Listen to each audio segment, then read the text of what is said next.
بسم الله الرحمن الرحيم ولقد يسرنا القرآن للذكر فهل من مدكر. السلام عليكم ورحمة الله. الحمد لله وكفى وسلام على عباده الذين اصطفى. اما بعد فاعوذ بالله من الشيطان الرجيم. بسم الله الرحمن الرحيم. واتل عليهم نبأ ابراہیم. سورہ شعراء آیت نمبر 69. اور انہیں ابراہیم کا قصہ سنا. اس سے پہلے موسیٰ علیہ السلام کا ذکر ہو چکا ہے اور موسیٰ علیہ السلام کے قصے کے ذریعے سے، ان کے واقعے کے ذریعے سے اللہ تعالیٰ نے اس وقت کے لوگوں کے سامنے جب یہ آیات نازل ہو رہی تھیں، یعنی مشرکین مکہ کے سامنے کئی باتیں ایسی رکھی جو ان پر صادق آتی تھیں اور انہیں اس سے رہنمائی دی گئی، یعنی انہیں جھنجھوڑا گیا. اور اب اس کے بعد ابراہیم علیہ السلام کا ذکر شروع کیا گیا ہے.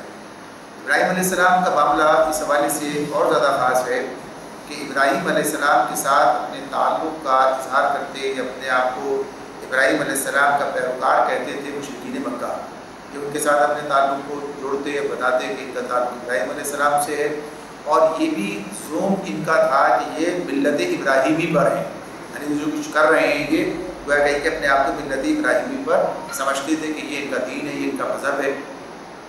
حالانکہ یہ بات بھی ان کے سامنے بہت واضح تھی کہ ابراہیم علیہ السلام نے کبھی شرک نہیں کیا. کسی حوالے سے جو بت پرستی ہے اس کا ابراہیم علیہ السلام سے کوئی تعلق نہیں ہے. اور یہ بات بھی ان کے تاریخ میں معلوم اور معروف تھی کہ یہ بت پرستی ان کے ہاں کب سے شروع ہوئی، کس نے شروع کی، یہ پہلا بت کون لے کے آیا، کہاں سے لے کر آیا، یہ ساری باتیں انہیں معلوم تھیں اور یہ بات جانتے تھے کہ ابراہیم علیہ السلام کا اس سے کوئی تعلق نہیں ہے.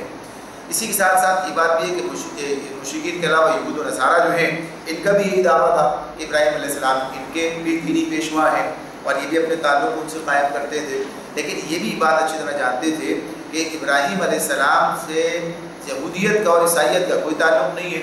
یعنی یہودیت اور عیسائیت جو ہے یہ ابراہیم علیہ السلام کے صدیوں کے بعد وجود میں آئی ہے، یعنی جو ان لوگوں نے اختیار کی ہے. اللہ رب العالمین نے قرآن مجید میں بہت واضح طور پر یہ دلائل ان کے سامنے رکھے ہیں کہ موسیٰ علیہ السلام کے بعد اور یہ سارے سلسلے جو ان کے ہیں کہ ابراہیم علیہ السلام کے درمیان کتنا فصل ہے. ساتھ ہی ساتھ اللہ تعالیٰ کہتے ہیں ما کان ابراہیم یہودیا ولا نصرانیا ولکن کان حنیفا مسلما وما کان من المشرکین. ابراہیم نہ یہودی تھا نہ عیسائی، بلکہ وہ تو ایک مسلم یکسو تھا اور مشرکوں سے اس کا کوئی تعلق نہ تھا، یعنی شرک کبھی شرک کرنے والا نہیں تھا، مشرکوں میں سے نہ تھا. اور پھر اسی کے ساتھ ساتھ یہ بات بھی اللہ تعالیٰ بیان کرتے ہیں کہ در حقیقت ابراہیم علیہ السلام سے نسبت رکھنے کا سب سے زیادہ حق انہی لوگوں کو پہنچتا ہے جنہوں نے اس کے طریقے کی پیروی کی ہے. اور پھر ابھی کہا الذین اتبعوا کے بعد وہذا النبی والذین آمنوا، کہ اب یہ حق اس نبی اس کے ساتھ ایمان لانے والوں کو پہنچتا ہے. یعنی بنیادی طور پر جو رسول کے ساتھ تعلق ہے اس کی پیروی کرنے کی بنیاد پر قائم ہوتا ہے. وہی لوگ اس کے عالم میں ہیں، وہی لوگ اس کے ساتھ تعلق رکھتے ہیں جو اسے تسلیم کرتے ہیں، اس پر ایمان لاتے ہیں اور پھر اس کی پیروی کرتے ہیں، اس کے راستے پر چلتے ہیں. تو اس اعتبار سے یہ بات انہیں بتائی جا رہی تھی کہ آج ابراہیم جو کچھ یہ نبی محمد صلی اللہ علیہ وسلم جو کچھ پیش کر رہے ہیں یہ وہی ہے جو ابراہیم علیہ السلام پیش کر رہے تھے. یعنی اس وقت ملت ابراہیمی پر ابراہیم محمد رسول اللہ صلی اللہ علیہ وسلم ہے اور صورتحال بالکل اسی طرح کی ہے جیسے کہ ابراہیم علیہ السلام کے مقابلے میں ان کی قوم کا معاملہ تھا، ایسے ہی آج محمد صلی اللہ علیہ وسلم کے مقابلے میں ان کی قوم کا معاملہ ہے. تو گویا یہ اس مقام پر کھڑے ہیں جو ابراہیم علیہ السلام کے مخالف لوگ تھے اور یہ بھی کہتے ہیں کہ ان کا تعلق ابراہیم علیہ السلام سے. تو اس اعتبار سے اس قصے میں اس واقعے میں ان کے لیے بہت سی نشانیاں ہیں اگر وہ غور سے کام لیں. تو اللہ رب العالمین نے سارا بات خدا کے سامنے رکھی. آگے فرمایا اذ قال لأبیہ وقومہ ما تعبدون، جبکہ اس نے اپنے باپ اور اپنے قوم سے پوچھا تھا کہ یہ کیا چیزیں ہیں جن کو تم پوجتے ہو، یہ کیا چیزیں ہیں جن کو تم پوجتے ہو. اب ایسا نہیں ہے کہ ابراہیم علیہ السلام جانتے نہیں تھے کیا پوج رہے ہیں یا ان لوگوں کو معلوم نہیں تھا، یعنی یہ بات ان کے سامنے واضح کر رہے ہیں یہ کیا چیزیں ہیں، یعنی کیا بنیاد ہے. یعنی گویا کہیے کہ ان کو پوجنے کی جو خود تم بنا کر پوج رہے ہو ان کو پوجنے کی بنیاد کیا ہے. یعنی جب کسی سے ابھی دیکھیے مکالمہ ہے، یہ گفتہ شنید ہے، یہ مکالمہ ہے، اس مکالمے میں ان سے پوچھتے ہیں کہ دلیل کیا ہے، یعنی یہ جو کیا چیز ہے جن کو تم پوچھتے وہ کہیں اس کا یہ کارنامہ ہے، اس کا یہ کردار ہے، اس کا یہ کمالات ہیں، اس کا ایسی کوئی بات وہ نہیں کہتے، ان کے پاس ایسی کوئی بات موجود نہیں ہے، یعنی وہ اس بات کو تسلیم کرتے ہیں، جانتے ہیں۔ ابراہیم علیہ السلام بھی سوال کرتے ہیں کہ یہ کیا چیزیں ہیں جن کو تم پوچھتے ہو؟ تو جواب انہوں نے کیا دیا؟ قالوا نعبد اصناما فنظل لها عاکفین۔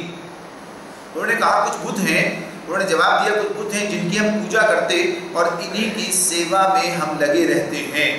یعنی ظاہر بت ہے، یہ بھی معلوم ہے کہ یہ کیا ہے، ہم بھی جانتے ہیں کیا ہے، یہ مٹی کے، پتھر کے، یہ لکڑی کے یہ بت ہیں اور یہ جانتے ہی نہیں، ایسا نہیں ہے کہ ہم انہیں جانتے نہیں۔ گویا کہیے کہ اب وہ اس بات کو تسلیم کر کے اپنی جو گویا کہیے کہ اس پر ہٹ درمی ہے، اس کا اصرار ہے، ایسا کوئی ہمیں کوئی نئی بات آپ نہیں بتا رہے ہو، یعنی گویا کہیے اپنے موقف پر وہ اس طرح قائم ہے کہ وہ کہتے ہیں کہ یہ ہم بھی جانتے ہیں کہ ہاں یہ بت ہیں، یہ کچھ بت ہیں جن کی ہم پوجا کرتے ہیں اور انہی کی سیوا میں ہم لگے رہتے ہیں، لہا عاکفین، یہ بات انہوں نے کہی۔ اب آپ یہ کلمہ دیکھیے کس انداز سے بات آگے چلتی ہے۔ پھر ابراہیم علیہ السلام کہتے ہیں قال هل يسمعونكم اذ تدعون، کیا یہ تمہاری سنتے ہیں جب کہ تم انہیں پکارتے ہو؟ او ينفعونكم او يضرون، یا یہ تمہیں کچھ نفع یا نقصان پہنچاتے ہیں؟ یعنی معبود کوئی ہو سکتا ہے، یہ بت ہے، اگر اب ان کی حیثیت کیا ہے؟ اب وہ بات اور آگے انہوں نے بڑھا دی، اب بڑھا کر اس بات کو ان کے سامنے رکھ دیا کہ جب تم انہیں پکارتے ہو، پکارنا یعنی اپنی مدد کے لیے پکارنا ہے، ظاہر ہے کہ انہیں آواز دے کے بلانا نہیں ہے بلکہ اپنی مدد کے لیے پکارنا ہے، ان سے دعا مانگنا ہے، ان کے سامنے اپنی حاجتیں رکھنا ہے اور اپنی ضرورتیں بیان کرنا ہے۔ تو کہا کہ کیا یہ تمہیں جواب دیتے ہیں جب تم انہیں پکارتے ہو، یا یہ تمہیں کچھ نفع یا نقصان پہنچاتے ہیں؟ یعنی یہی چیزیں اگر کچھ نفع پہنچاتے ہیں، اس نفع کے لیے ہم جاتے ہیں ان کے آگے، اور کوئی نقصان ان کے ذریعے پہنچ سکتا ہے، اس سے بچنا چاہتے ہیں تو پھر ان کی طرف جاتے ہیں۔ تو بتاؤ کیا ان کے پاس یہ اختیار ہے، کوئی ایسی چیز ان کے پاس ہے کہ یہ کام کرتے ہوں؟ تو پھر وہ جواب دیتے ہیں قالوا بل وجدنا آباءنا كذلك يفعلون۔ اب ان کے پاس جواب کیا ہے، یعنی کیا دلیل ہے اس بات کی؟ آپ دیکھیے سارا جو کام وہ کر رہے ہیں، انہوں نے اس کا جب ابراہیم علیہ السلام نے ان سے پوچھا کہ کیا یہ تمہاری سنتے ہیں، کیا یہ تمہیں نفع و نقصان پہنچاتے ہیں، کیا ایسا ہوتا ہے؟ اب جواب تو اگر وہ کہتے تھے ہاں ہاں ایسا ہوتا ہے، یہ نہیں کہا انہوں نے، اس لیے کہ وہ جانتے تھے کہ ہاں ایسا نہیں ہے، بس کیا جواب دیتے؟ انہوں نے کہا کہ ہم نے اپنے باپ دادا کو ایسا ہی کرتے ہوئے پایا ہے۔ پہلے انہوں نے کیا کہا؟ بل وجدنا، بل یعنی کہ اصل بات یہ نہیں ہے کہ ہماری سنتے اور ہمیں نفع نقصان پہنچاتے ہیں، بلکہ اصل بات یہ ہے کہ ہم نے اپنے باپ دادا کو ایسا ہی کرتے ہوئے پایا ہے۔ یعنی یہ ہے بنیاد، یہ ہے اس دین کی بنیاد، اس مذہب کی بنیاد جو انہوں نے اختیار کر رکھا تھا۔ اور آج مشرکین مکہ نے بھی جب ان کے سامنے یہ آیت نازل ہو رہی تھی، ان کے پاس بھی یہ دلیل تھی، کوئی دلیل نہیں تھی اس کے علاوہ۔ لہٰذا ان کا معاملہ یہ تھا کہ یہ ہماری عبادت اس وجہ سے نہیں ہے کہ یہ ہماری مناجاتیں اور دعائیں فریادیں سنتے ہیں یا نفع نقصان پہنچاتے ہیں، بلکہ اصل بات یہ ہے ان کی عبادت کی کہ باپ دادا کے وقتوں سے یوں ہی ہوتا چلا آ رہا ہے۔ تو گویا تسلیم کرتے ہیں کہ ان کے مذہب کی بنیاد باپ دادا کی، آبا و اجداد کی اندھی تقلید کے سوا کوئی نہیں ہے، یعنی کوئی بنیاد نہیں ہے، اندھی تقلید ہے جو وہ کر رہے ہیں، تو اپنا خود اعتراف کرتے ہیں۔ لیکن اب اس کے پیچھے جو شیطان جو سجاتا ہے، جو اچھے اچھے عقل مند انسانوں کو گویا کہیے کہ بے وقوفی کے راستے پر لگا دیتا ہے، تو وہ کیا ہے؟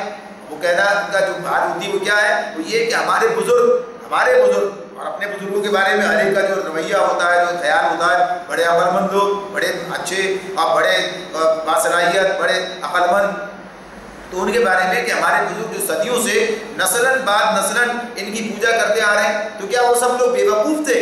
یعنی یہ دلیل ہوتی ہے، یہ بات کرتے ہیں، آج بھی لوگ یہ بات کرتے ہیں جب کوئی بات کہی جائے بھائی یہ تو پہلے سے ہوتا چلا آ رہا ہے جب سے، تو یہ سارے کہ تمہارے باپ، تمہارے دادا، فلاں فلاں فلاں فلاں فلاں، تو یہ سب بے وقوف تھے کیا؟ یہ اب یہ جواب سوال ہے ان کا، یہ سب بات کرتے ہیں۔ یہی بات فرعون نے بھی کہی تھی جب موسیٰ علیہ السلام نے اس کے سامنے دعوت پیش کی، تو اس نے کیا کہا تھا؟ اور جو پہلے گزر گئے لوگ ان کا کیا حال ہے؟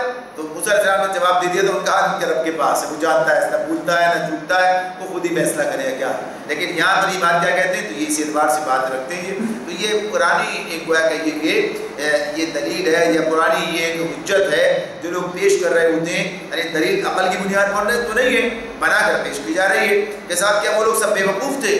تو گویا کہ یہ کہ کہنا یہ چاہتے ہیں کوئی نہ کوئی وجہ تو ہوگی جو وہ ان کی پوجا کر رہے ہیں، ہماری سمجھ میں نہیں آ رہی، لہٰذا انہی کے اعتماد پر ہم یہ کام کیے چلے جاتے ہیں۔ تو گویا بس وہی بات ہے کہ مکھی پہ مکھی مارتے چلے جائیں گے، یعنی پوری ایک قوم کرتی چلی، پھر اس کے بعد نسلاً در نسلاً جو ہے وہ لوگ اسی طرح کام کرتے رہے۔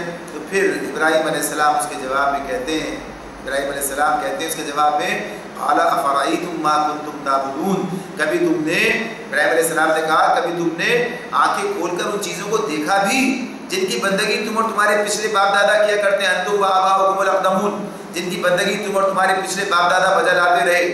ذرا سوچو، عقل سے کام لو، کچھ تو سوچو۔ تو یہ گویا کہیے کہ انہیں سوچنے کی، سمجھنے کی دعوت دی جا رہی ہے کہ آیا جن کے ساتھ یہ معاملہ کیا جا رہا ہے کیا ان کے اندر کوئی ایسی صفت پائی جاتی ہے، کیا کوئی ایسا ان کے پاس اختیار ہے، کوئی اقتدار ہے؟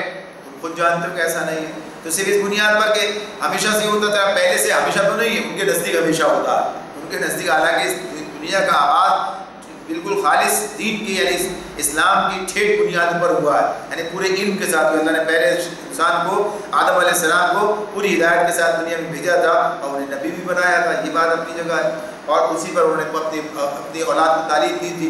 تو یہ اس کے بعد یہ سب کچھ ہوا، تو جو شرک کی طرف لوگ گئے، تو بنیادی طور پر صرف یہ کہ کچھ عرصے سے یا عرصہ دراز سے یا ان کے آباء و اجداد میں یہ سب کام ہوتا رہا ہے، تو یہ کوئی دلیل نہیں ہے۔ تو یہی کہتے ہیں کیا کبھی تم نے دیکھا بھی ان چیزوں کو جن کی بندگی تم اور تمہارے پچھلے باپ دادا بجا جاتے رہے؟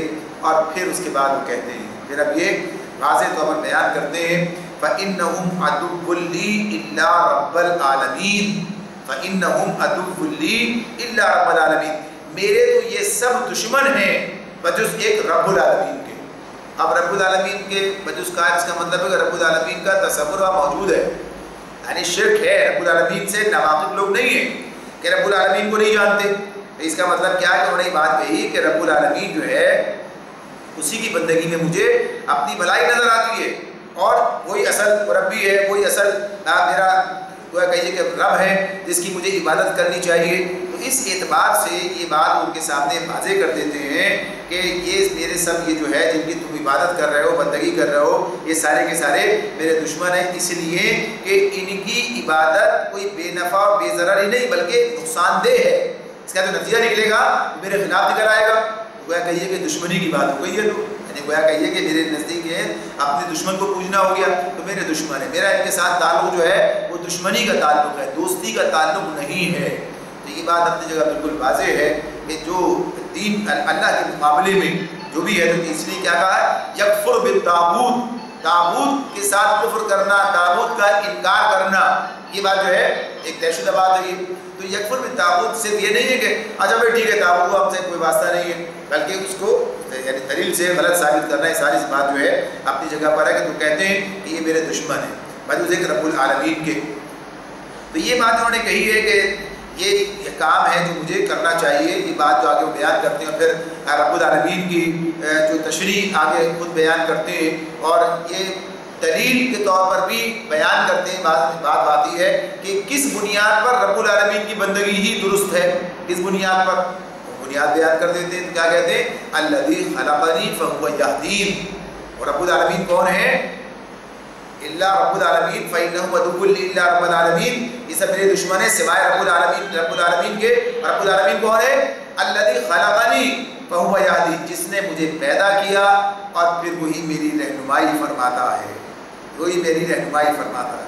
یعنی یہ اولین وجہ سامنے آ جاتی ہے، پہلی بات سامنے آ جاتی ہے کہ پیدا کرنے والا میرا کون ہے، میرا آغاز کیا ہے، یعنی انسان کے لیے سب سے پہلی چیز کیا ہے؟ وجود میں آنا، یعنی وجود میں آنے کے بعد باقی باتیں ہوتی ہیں۔ جو وجود ہی بھی نہ آیا تو اس کی کیا بات ہے؟ جو عدم میں وہ تو عدم میں ہے ہی نہیں، کچھ بھی نہیں ہے، جو آج موجود نہیں ہے۔ لیکن جو وجود میں آتا ہے تو پہلی بات کیا ہوتی ہے؟ وجود میں کون لے کر آیا، کس کے ذریعے وجود میں آیا۔ یہاں تک کہ جو ذریعہ بنتے ہیں، جو اللہ تعالیٰ نے ذریعہ بنایا والدین کو، کیا مقام رکھا ہے ان کا؟ اس حیثیت سے صرف ذریعہ ہے، ان کا اختیار کوئی نہیں ہے۔ پیدا کرنے والا اللہ ہے، تو کیا کہتے ہیں الذی خلقنی، یعنی وہ رب کون ہے؟ رب العالمین، اس کی بندگی کا حق پہنچتا ہے کہ انسان اس کی بندگی کرے، تو وہ کون ہے؟ وہ جس نے مجھے پیدا کیا، الذی خلقنی۔ یہ بات جو یہاں پر کہی جا رہی ہے، یہ بات اس وقت بھی تسلیم شدہ تھی، مشرکین مکہ کے درمیان بھی تسلیم شدہ تھی، آج کے مشرکین بھی، ان کی بھی ایک بڑی یعنی صرف دہریوں کو چھوڑ کر باقی سبھی بات تسلیم کرتے ہیں کہ پیدا کرنے والا اللہ ہی ہے، کوئی اور پیدا کرنے والا نہیں، یعنی تسلیم کرتے ہیں اس بات کو۔ تو اس اعتبار سے یہ ایک طے شدہ بات ہے، حقیقت ہے کہ ہاں یہ بت پیدا نہیں کرتا، یہ کوئی اور پیدا نہیں کرتا، کسی قبر نے پیدا نہیں کیا، کسی اور نے، اللہ نے پیدا کیا۔ ظاہر ہے جس نے پیدا کیا ہے وہی اس بات کا حق رکھتا ہے کہ اسی کی بندگی کی جائے، اسی کی عبادت کی جائے۔ تو یہ پہلی دلیل ہے جو ابراہیم علیہ السلام سامنے رکھتے ہیں۔ اچھا، اس کے بعد پھر دوسری بات کیا کہتے ہیں؟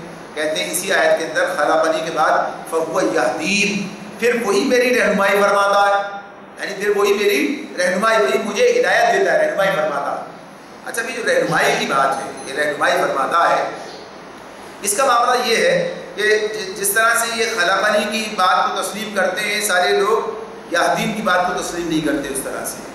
حالانکہ یہاں پر جس انداز کی بات ہے اس کے دو پہلو ہیں۔ ایک پہلو تو وہی ہے کہ جس میں واضح طور پر لوگوں کو بات سمجھ میں آنی چاہیے، یعنی اس معاملے میں کوئی رکاوٹ نہیں ہے، یہ کہ اللہ رب العالمین جو انسانوں کی تمام ضروریات جو آگے رزق اور اس کے حوالے سے بھی آتی ہیں بھی، تو جو اس کو درکار ہے دنیا میں، اس کے انسان کے جو جسم کے اعضاء ہیں اور ان کی جو اپنے وظائف ہیں، جو کام انجام دیتے ہیں، انہیں کام کرنا کون سکھاتا ہے؟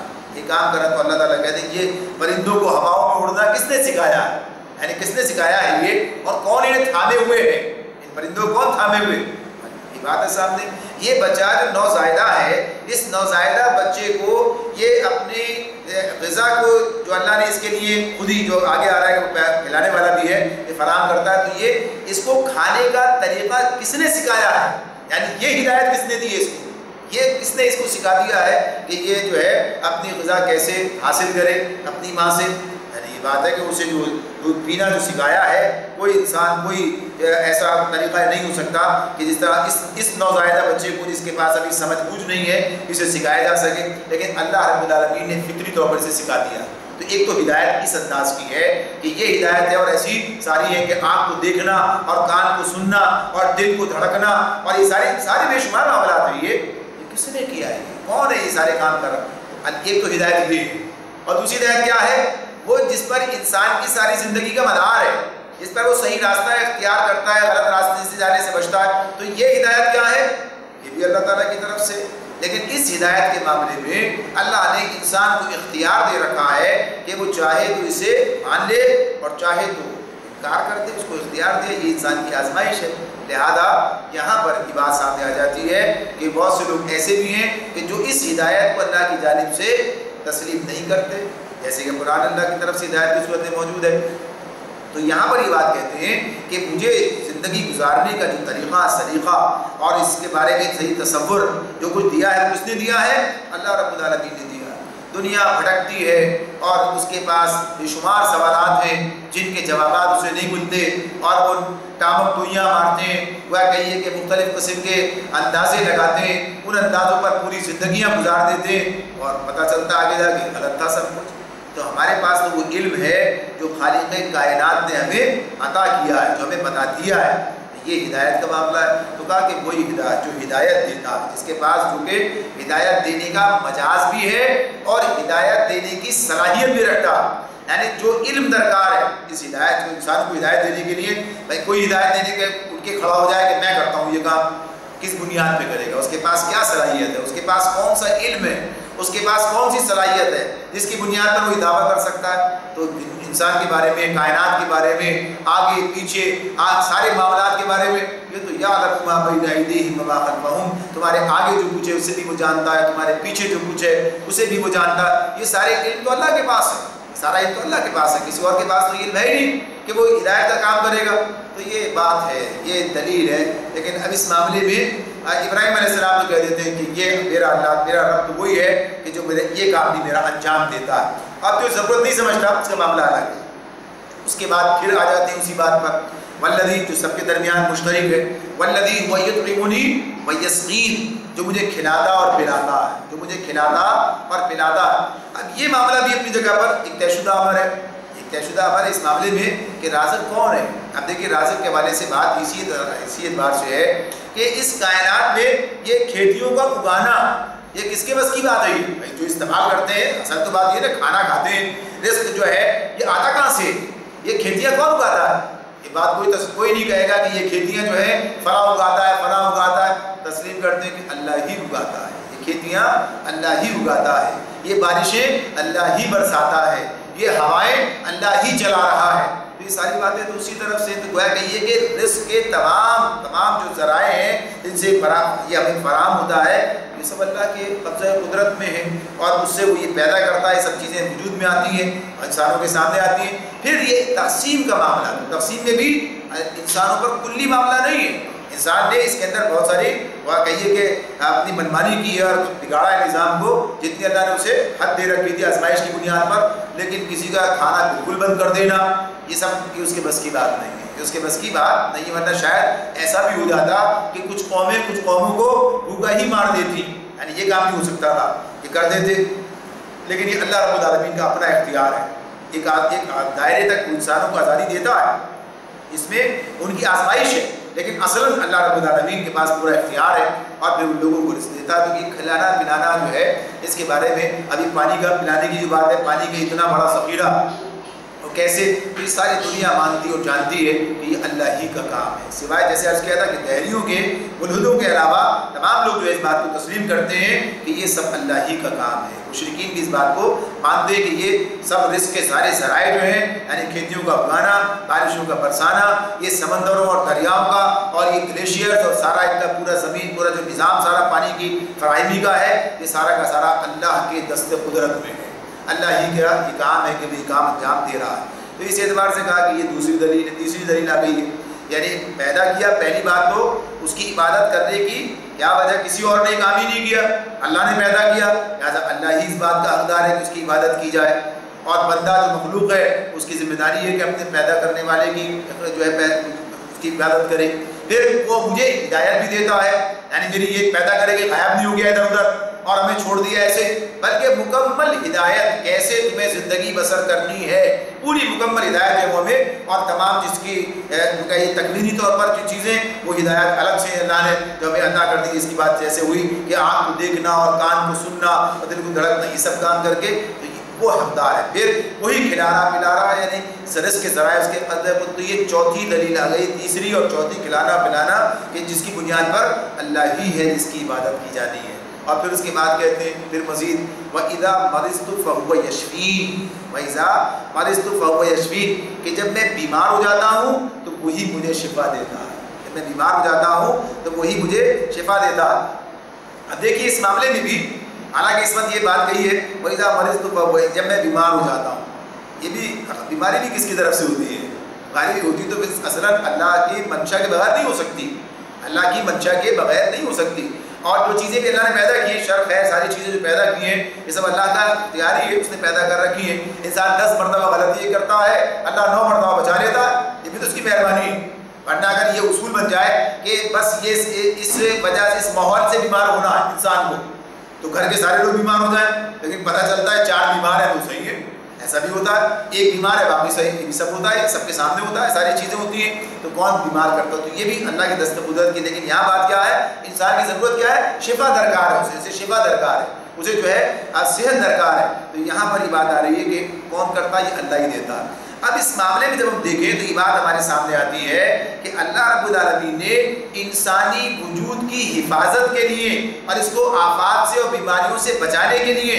جو نظام اس کے اندر بدیت کر دیا ہے، یعنی اس کے انسان کے اندر خود جسم میں اتنے زبردست انتظامات کیے ہیں کہ انسان کا علم ابھی تک ان کا پورا احاطہ نہیں کر سکا، یعنی جو قوت مدافعت ہے جو انسان کو صحت مند بناتی ہے، یعنی اسی کو جو ہے سپورٹ کرتے ہیں، ادویات سے ان سب چیزوں سے یہ سارے کام کیے جاتے ہیں۔ تو بعض ایسا اوقات ایسا ہوتا ہے کوئی علاج نہ کرے، آدمی کچھ دن بعد ٹھیک ہو جاتا، کتنی بیماریاں ایسی ہیں کے بارے میں ہوتا ہے اگر آپ چند دن چھوڑ دیں ٹھیک ہو جائے گا، اس کے بعد خود بخود ٹھیک ہو جائے گا، اس لیے انسان کے اندر کا جو نظام ہے وہ سارا کا سارا نظام اسی پر ہی، ویکسینیشن کا سارا سسٹم کیا ہے، یعنی انسان کے اندر اس سسٹم کو ایکٹیو کر دینا جو اس بیماری کے خلاف جو ہے اس طرح مؤثر ہو کہ وہ بیماری کے جراثیم جو ہے وہ اس پر حملہ قابو نہ پا سکے، یعنی وہی اسی درجے کا وہی لگا کے کمزور سا جرثومہ لگا کے کام کیا جاتا ہے۔ تو غرض یہ کہ یہ تو اللہ نے جو اس کے اندر جو قدرتی انتظامات ہیں، اگر یہ انتظامات موجود نہ ہوتے، اللہ نے جو انتظامات کیے ہیں، اب آپ دیکھیں کیا انتظام ہے اس کا، ذرا سا کٹ لگتا ہے خون بہنا شروع ہو جاتا ہے، لیکن اللہ کا نظام ہے کہ اسی وقت وہ کیا ہے، اسی مقام پر اس کے جمنے کا انتظام بھی کر رکھا ہے، وہ مسلسل بہے گا نہیں، جم جائے گا، سوائے سے کہ انسان بیماری لاحق ہو گئی ہو اور وہ بہتا رہے، ورنہ کیا اسی وقت اگر کچھ بھی انتظام نہ ہو تو بخود وہ جم کر اسی مقام پر تھوڑا سا بہ کے بند ہو جائے گا. یہ کام اللہ نے، یہ اللہ کا نظام، اس کا نظام ہے. ورنہ کیا ہوتا کہ ایک معمولی کانٹا بھی انسان کو چبھ جاتا تو اس کے لیے مہلک ثابت ہوتا اگر یہ انتظام جو اللہ نے اندر رکھ رکھا ہے یہ نہ ہوتا. پھر اسی اعتبار سے یہ بات بھی اپنی جگہ ہے کہ جو کچھ انسان باہر سے علاج کرتا ہے تو یہ علاج کس نے پیدا کیے ہیں؟ یہ جڑی بوٹیاں جن سے یہ علاج کر رہے ہیں یہ کس نے پیدا کیے ہیں؟ یہ بھی تو سب اللہ ہی نے پیدا کیے ہیں. یہ بھی تو سب اللہ ہی نے پیدا کیے اور انسان کے لیے یہ کو مفید بنا دیا ہے اور وہ علم انسان کو عطا کیا جس کی بنیاد پر انسان جو ہے یہ اپنی ضرورت اس سے پوری کر رہا ہوتا ہے، اس کو پہچانتا ہے اور اس کو استعمال میں لاتا ہے، یہ سارے کام بھی کر رہا ہوتا ہے. تو یہ سارا اللہ کا کام ہے. تو یہ لوگ جانتے ہیں، مانتے ہیں، پہچانتے ہیں. یہ الگ بات ہے کہ پہچاننے کے باوجود پھر بھی اس طرف نہ آئیں. تو کہا کہ جو یہ سارے کام جس نے سارا نظام اندر رکھا ہے، جس نے ساری چیزیں سب بنائی ہیں چیزیں جو میرے لیے مفید ہیں، تو وہی اس بات کا مستحق ہے، حقدار ہے کہ اسی کی بندگی کی جائے، اسی کی عبادت کی جائے. دلائل اس اعتبار سے اور انسان سوچ سکتا ہے، اس کے بارے میں سامنے بات واضح بات ہے کہ یہ جو چیزیں کہی جا رہی ہیں یہ کچھ یعنی اس میں کوئی اختلاف نہیں کیا جا سکتا. پھر اس کے بعد جو مزید اور بات کہتے ہیں اس کے فیضا مرستو فہو یشفین کی بات، والذی یمیتنی ثم یحیین، جو مجھے موت دے گا اور پھر دوبارہ مجھ کو زندگی بخشے گا. جو مجھے موت دے گا اور دوبارہ مجھے زندگی بخشے گا. یعنی موت اور زندگی کس کے اختیار میں ہے؟ موت اور زندگی کس کے اختیار ہے؟ موت دے گا یعنی زندگی کو ختم کر، زندگی ابھی زندہ رکھا ہوا ہے اس نے، تو اس کے زندہ رکھنے سے ہم زندہ ہیں. اور جب وہ موت دے گا یعنی فیصلہ کر دے گا، زندگی کا خاتمہ ہو جائے گا، موت واقع ہو جائے گی، انسان مر جائے گا. یعنی یہ بات وما کان لنفس ان تموت الا باذن اللہ، کوئی شخص مر نہیں سکتا جب تک کہ اللہ کا حکم نہ ہو، الا باذن اللہ. کتاب مؤجلہ اور اس کا یہ لکھا ہوا ہے، طے شدہ ہے معاملہ اس اعتبار سے. تو یہ بات کہ کون ہے؟ اللہ ہے. کون کس کو موت دیتا ہے، کون کس کو بچا سکتا ہے، زندگی دیتا ہے. تو یہ ساری باتیں جو ہیں یہ انسان تسلیم کرتا ہے، جانتا ہے کہ اللہ کے سوا کسی اور کی عبادت نہیں کی جا سکتی، کہ اس کے اختیار میں یہ تمام چیزیں بھی نہیں تھیں. اور اسی طرح سے انسان کو دنیا میں رکھنا اور دنیا سے واپس بلا لینا، کوئی طاقت ایسی نہیں ہے کہ جو دنیا سے انسان کی واپسی کو روک سکے. کوئی طاقت ایسی نہیں ہے کہ جو انسان کی دنیا سے واپسی کو روک سکے. یہ کام بھی اللہ تعالیٰ کا ہے. یعنی کوئی دوا، کوئی طبیب، کوئی دیوی، کوئی دیوتا جو اس میں مداخلت کرے، اور جو طاقت یعنی جو اللہ تعالیٰ نے جو نظام رکھا ہے، جو فرشتہ جو اسے لے کے جا رہا ہے اس کا ہاتھ پکڑ لے، روک دے اسے، کسی کے اختیار کی بات نہیں ہے. کوئی بھی کام نہیں کر سکتا ہے. تو یہ بات جو ہے صرف اللہ رب العالمین کا اختیار ہے کہ جب وہ فیصلہ کرتا ہے. تو جب یہ بھی اسی کے پاس ہے، یعنی موت بھی اسی کے اختیار میں، پھر اسی کی بندگی کیوں نہ کی؟ کس کی بندگی کی جائے؟ یعنی جو موت سے بچا لے اس کی بندگی کی جائے، ایسا کوئی نہیں ہے. تو موت اس کی اختیار میں، اس کے اختیار میں، وہ مالک ہے. یعنی جب چاہے گا موت دے گا، جب چاہے گا زندہ رکھے گا. تو اس اعتبار سے یہ اللہ تعالیٰ کے لیے کہ یہ، اور پھر اسی کے بعد یہ صرف اتنا نہیں کہا الذی یمیتنی ثم یحیین، پھر دوبارہ وہ مجھے زندہ کرے گا، پھر دوبارہ مجھے وہ زندہ کرے گا. یعنی زندگی بعد موت، بعد الموت کے بعد جو ہے زندگی کے بعد، مرنے کے بعد دوبارہ اٹھایا جانا. اب جو تسلیم نہ کرتا ہو نہ کرے، جو تسلیم نہ کرتا ہو نہ کرے. ہم تو یہ تسلیم کرتے ہیں کہ اس کے بعد دوبارہ اللہ تعالیٰ ہمیں زندگی دے گا، دوبارہ ہمیں میں کہیے کہ اللہ تعالیٰ اٹھائے گا. اور یہ بات تو پھر مسلمانوں کے لیے تو بہت خاص ہو گئی. یعنی ان لوگوں کے لیے تسلیم کرتے ہیں، اور صرف مسلمانوں کی بات نہیں ہے.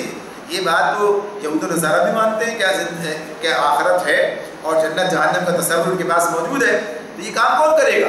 یہ اللہ رب العالمین کرے گا. جب چاہے گا اس وقت میں وہ یہ کام کرے گا اور یہ کام انجام پائے گا کہ اللہ تعالیٰ جب چاہے گا زندگی بخشے گا. تو اس اعتبار سے یہ بھی اسی کے اختیار کی بات ہے، تو اس لیے بھی اس کی بندگی ہے.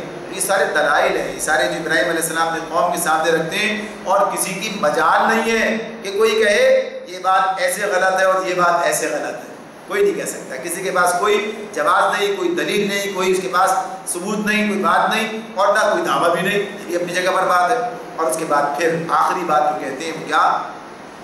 والذی اطمع ان یغفر لی خطیئتی یوم الدین، اور جس سے میں امید رکھتا ہوں، یعنی وہی اللہ جس سے میں امید رکھتا ہوں کہ روز جزا میں وہ میری خطا معاف کر دے گا، روز جزا میں وہ میری خطا معاف فرما دے گا. یعنی اب یہ بھی زندگی موت بھی اسی کے اختیار میں، اور پھر زندگی کے بعد موت کے بعد جو دوسری زندگی، اور اس زندگی میں انسان کی جو ضرورت اس وقت ہے کہ اس کی خطا بخشی کی جائے، تو یہ بھی کیا ہے، یہ بھی اس کے پاس اسی کا اختیار ہے۔ یعنی دنیا میں جن کو بخشوانے کا مختار انسان سمجھتا ہے وہ خود بھی اپنی بخشش کے لیے اسی کے فضل و کرم کی آس لگائے بیٹھے ہوں گے۔ یعنی جب انسان وہاں پہنچے گا تو اسے پتہ چلے گا۔ تو ان حقائق کی موجودگی میں جو شخص اللہ کے سوا کسی کی بندگی کرتا ہے، جو شخص ان حقائق کی موجودگی میں اللہ کے سوا پھر کسی اور کی بندگی کرتا ہے، وہ اپنی بد انجامی کا خود سامان کر رہا ہے، اپنی بد انجامی کا خود سامان کر رہا ہے، دنیا سے لے کر آخرت تک۔ سوچنے کی بات ہے، غور کرنے کی بات ہے، یعنی جتنی باتیں سامنے آئی ہیں آپ کے کہ دنیا سے لے کر آخرت تک آدمی کی ساری قسمت تو اللہ کے اختیار میں، پیدا کرنا، ہدایت دینا، کھلانا پلانا، بیمار ہو جائے تو شفا دینا، موت اور زندگی کا مالک، اور پھر مرنے کے بعد دوبارہ اٹھانا، اور پھر وہاں بھی فیصلہ اسی کے ہاتھ میں، اختیار میں۔ یعنی اس قرآن تو یہ بیان کر رہا ہے، ساری باتیں ہیں نا ہمارے سامنے کہ وہی ہے مالک یوم الدین، یوم الدین کا مالک وہی ہے، تو اس اعتبار سب اسی کے پاس ہے، اس کے اختیار میں۔ تو پھر یہ ساری قسمت تو اللہ کے اختیار میں ہو، اور اسی قسمت کے بناؤ کی خاطر آدمی کسی اور کی طرف رجوع کرے جن کے اختیار میں کچھ بھی نہیں ہے۔ اس سے بڑھ کر اور انسان کی بدنصیبی کیا ہو سکتی ہے، اور اس کی شامت عمل کیا ہو سکتی ہے، اور اس کے نقصان کی بات کیا ہو سکتی ہے۔ تو یہ جہالت ہے، اور اس جہالت کا بہترین نمونہ ہے جو اس مقام پر سامنے رکھا گیا کہ جب ابراہیم علیہ السلام نے ان سے دلیل مانگی کہ بھائی یہ جن کی تم عبادت کرتے ہو ذرا مجھے بتاؤ تو صحیح یہ ہے کیا، تو ان کے پاس اس کے سوا کوئی جواب نہیں تھا کہ باپ دادا سے ایسا ہی ہوتا ہے، باپ دادا سے ایسا ہی ہوتا آیا ہے۔ باقی ان کے اختیار کی بات انہوں نے کوئی نہیں کہی کہ ہمیں نفع پہنچاتے ہیں، نقصان کا اندیشہ ہے، یا یہ سارے کام کرتے ہیں۔ تو واضح طور انہوں نے کہا کہ بھئی میرے تو سب دشمن ہیں سوائے اللہ رب العالمین کے، جو یہ سارے کام کرتا ہے، سارے کام کرتا ہے۔ تو کسی کی مجال نہیں تھی اٹھ کے کہہ دے کہ یہ کام یہ بھی کرتے ہیں، حالانکہ کوئی ہٹ دھرمی دکھانا چاہے دکھا سکتا ہے، لیکن بات یہ کہ اس وقت بھی اتنی کم سے کم کہیے کہ شرم موجود تھی جو آج کے لوگوں کے اندر، یعنی آج کے دہلیوں میں ختم ہو گئی ہے کہ کہہ دیتے ہیں کہ فطرت کر رہی ہے، ورنہ ان کے بس کی بات یہ کہہ دے کہ نہیں یہ کرتے ہیں، تو یہ تسلیم کیا کہ اللہ کرتا۔ پھر اس کے بعد ابراہیم علیہ السلام نے اپنے ربی سے رجوع کیا اور اب رب سے دعا کی، رب ہب لی حکما والحقنی بالصالحین، اے میرے رب مجھے حکم عطا کر اور مجھ کو صالحوں کے ساتھ ملا، اے میرے رب مجھے حکم عطا کر اور صالحین میں مجھے شامل کر دے، صالحین کے ساتھ مجھے ملا دے۔ الحقنی الحاق یعنی مل جانا ان کے ساتھ ہے، تو یہ شامل کرنے سے مراد مل جانا، ان کے ساتھ ملا دے، شامل کر دے، تو مجھے اس اعتبار سے۔ اب یہ جو کہا کہ الحقنی بالصالحین، یہ تو حکم کی بات آ گئی، تو حکم سے مراد کیا ہے؟ ایسے تو عام طور پر جب کبھی حکم کی بات ایسے آتی ہے، حکم کے ساتھ اللہ رب العالمین اور مزید باتیں کرتے ہیں کہ علم اور حکم دونوں ایک ساتھ ملا کے کہتے ہیں، تو عام طور پر نبوت مراد ہوتی ہے۔ حکم کے اندر بھی بعض اوقات نبوت کی بات آئی ہے، لیکن اس مقام پر یہ اس لیے نہیں ہے کہ ابراہیم علیہ السلام کو اس سے پہلے اللہ تعالیٰ نبوت عطا کر چکے ہیں، یعنی یہ جو مکالمہ ہو رہا ہے، جو گفتگو چل رہی ہے، یہ نبوت کے بعد ہے، نبی بنائے جانے کے بعد یہ باتیں ہو رہی ہیں۔ تو اب کیا ہے؟ اب یہ ہے کہ مجھے صحیح قوت فیصلہ، یہاں حکم سے مراد کیا ہے؟ علم، حکمت، فہم صحیح اور قوت، صحیح قوت فیصلہ کا ہونا، تو یہ درکار ہے۔ تو اس کے لیے اللہ تعالیٰ سے دعا کرتے ہیں، جیسے ایک دعا ہمیں سکھائی ہے، کیا سکھائی ہے؟ اللہم ارنا الحق حقا وارزقنا اتباعہ، اے اللہ جو حق ہے وہ مجھے حق ہی دکھا اور مجھے اس کی پیروی کرنے کی توفیق عطا فرما۔ اور پھر اس کے بعد اللہم ارنا الباطل باطلا وارزقنا اجتنابہ، اے اللہ جو باطل ہے وہ مجھے باطل ہی دکھا اور مجھے اس سے اجتناب کرنے کی توفیق عطا کر۔ یہ کیا؟ یہ وہ علم کی بات ہے نا، وہ حکمت کی بات ہے، وہ صحیح فیصلے کی بات ہے، وہ کہیے کہ آدمی کی بصیرت کی بات ہے۔ تو یہ فہم صحیح اس کو حاصل ہو کہ وہ، ورنہ آج کتنے لوگ ہیں جو غلط کو صحیح اور صحیح کو غلط کہہ رہے ہوتے ہیں، بڑے بڑے دانشور پڑے ہوئے غلط کو صحیح، صحیح کو غلط کہتے ہیں۔ کہتے ہیں نا کہ جو چاہے آپ کا حسن کرشمہ ساز کرے، یعنی معاملہ یہی ہے کہ جو تناخوب بتدریج وہی خوب ہوا۔ تو یہ ساری کیفیت جو ہے یہ آپ کو نظر آتی ہے معاشرے کے اندر۔ تو اس موقع پر صحیح فکر جو ہے، حالانکہ جب دنیا ایک طرف جا رہی ہے اور لوگ اس بنیاد پر فیصلے کر رہے ہوں جیسے وہ کر رہے تھے، سبھی لوگ یہ کر رہے ہیں، باپ دادا سے ہوتا چلا ہے، اب یہاں صحیح فکر کیا ہے؟ عقل سے کام لو، یہ کوئی دلیل تو نہ ہوئی۔ تو یہ صحیح فکر جو ہے اللہ تعالیٰ عطا کر دے، تو یہ مانتے ہیں کہ اللہ سے مجھے حکم دے، اور پھر الحقنی بالصالحین، صالحین کے ساتھ میرا جو الحاق کر دے۔ تو اس میں دونوں چیزیں آتی ہیں سامنے، ایک تو یہ کہ دنیا میں صالح ساتھی عطا فرما دے، صالح سوسائٹی عطا فرما دے، یعنی جب انسان کو اچھے لوگوں کے ساتھ تعلق قائم ہوتا ہے، یعنی اچھے لوگوں کا ساتھ کتنی بڑی نعمت ہے کہ آدمی سوچے، غور کرے، دیکھے تو جس کی صالح فطرت ہے، صالح طبیعت ہے، تو وہی سمجھ سکتا ہے کہ صالح لوگوں کے ساتھ جو ہے رہنا کتنی بڑی چیز ہے۔ یعنی پاکیزہ روح کی دلی تمنا یہی ہوتی ہے کہ اللہ تعالیٰ اسے ایک بد اخلاق، فاسق اور فاجر معاشرے میں رہنے سے، جینے سے بچا لے، زندگی ایسی زندگی گزارنے کی مصیبت سے نجات دے، اور نیک لوگوں کی صحبت عطا فرمائے، نیک لوگوں کا معاشرہ جو ہے وہ قائم فرما دے، اور جہاں معاشرے کا بگاڑ چاروں طرف محیط ہو، وہاں ایک آدمی کے لیے صرف یہی چیز ہم قصیت کا موجب نہیں ہوتی کہ گرد و پیش ہر طرف گندگی پھیلی ہوئی ہے، اسی کے ساتھ ساتھ یہ بھی ہوتا ہے کہ خود اپنے آپ کو پھر ان گندگیوں سے بچانا، ان سے بچا کر لے جانا کتنا مشکل بن جاتا ہے۔ یعنی برائیوں کا معاشرہ، برائیوں کا ماحول، اس بات کے اندیشے باقی رہتے ہیں، اس بات کے کہ کہیں اپنا دامن بھی آلودہ نہ ہو جائے، تو اس سے بھی انسان کے لیے تو یہ جو صالحین کا معاشرہ درکار ہے، اسی اعتبار سے ہے کہ یہ کام جو لوگ کرتے رہیں گے، جو اس کی طلب میں لگے رہیں گے، وہی بچیں گے، ورنہ معاشرے کی گندگی اور خرابیاں جو ہیں کسی نہ کسی درجے میں انسان کو متاثر کرنے کیا جائز جو ہے اس کے اندر پائی جاتی ہے، رکھی جاتی ہے۔ اور پھر آخرت کی بات اپنی جگہ طے شدہ ہے کہ آخرت میں صالحین کے ساتھ میرا انجام کر، یہ تو اپنی جگہ پر یعنی اول درجے کی بات ہے ہی، لیکن دنیا میں بھی یہ بات اپنی جگہ، اس لیے کہ یہاں پر اللہ تعالیٰ نے ایک بات اس طرح سے کہی، الحقنی بالصالحین، آخرت کی بات نہیں بلکہ دنیا آخرت دونوں میں، دنیا آخرت دونوں میں ہمیں ایسے ہی ساتھی عطا فرما، صالحین کے ساتھ انجام بھی ہو اور دنیا میں بھی ہمیں صالحین کی رفاقت ہی میسر فرما دے، ایسے ساتھی عطا کر دے جو کہ بہترین ہوں اور صالح ہوں، اور آدمی ان کے ذریعے سے فیض پائے، خیر پائے۔ پھر آگے کہتے ہیں وَاجْعَلْ لِي لِسَانَ صِدْقٍ فِي الْآخِرِينَ، اور بعد کے آنے والوں میں مجھ کو سچی ناموری عطا کر، مجھ کو سچی ناموری عطا کر، وَاجْعَلْ لِي لِسَانَ صِدْقٍ فِي الْآخِرِينَ، یہ بھی بڑی بات ہے، یہ بھی بڑی بات ہے جس مقام پر کہی گئی ہے بعد کے آنے والوں میں مجھ کو سچی ناموری عطا کر دے۔ اب یہ سچی ناموری کیا چیز ہے؟ سچی ناموری سے مراد کیا ہے؟ صدقٍ فی اللسان، لسان ویسے تو زبان کو لیکن تعریف جو ہے اس اعتبار سے میری بعد میں باقی رہے، یعنی دنیا مجھے کس حیثیت سے یاد کرے، دنیا مجھے کس حیثیت سے یاد کرے، یعنی دنیا مجھے اس حیثیت سے یاد نہ کرے کیا کیا بگاڑ پیدا، کیا کیا کر کے چلے گئے اور کیسی مصیبت میں ڈال گئے۔ یعنی جو لوگ ظلم کرتے ہیں، ظلم کی بنیادیں رکھ کر چلے جاتے ہیں، بگاڑ معاشرے کے اندر پیدا کر دیتے ہیں، معاشرے کو ایسے راستے پر لگا دیتے ہیں اس کے نتیجے میں تباہی و بربادی اس کا مقدر بن جاتی ہے، ایسی ایجادات کر دیتے ہیں، ایسا نظام بنا دیتے ہیں اور دے دیتے ہیں جو انسانوں کے لیے مشکلات کا سبب بن جاتا ہے۔ لوگ انہیں کیسے یاد کریں گے، کس بنیاد پہ یاد کریں گے، کیسے؟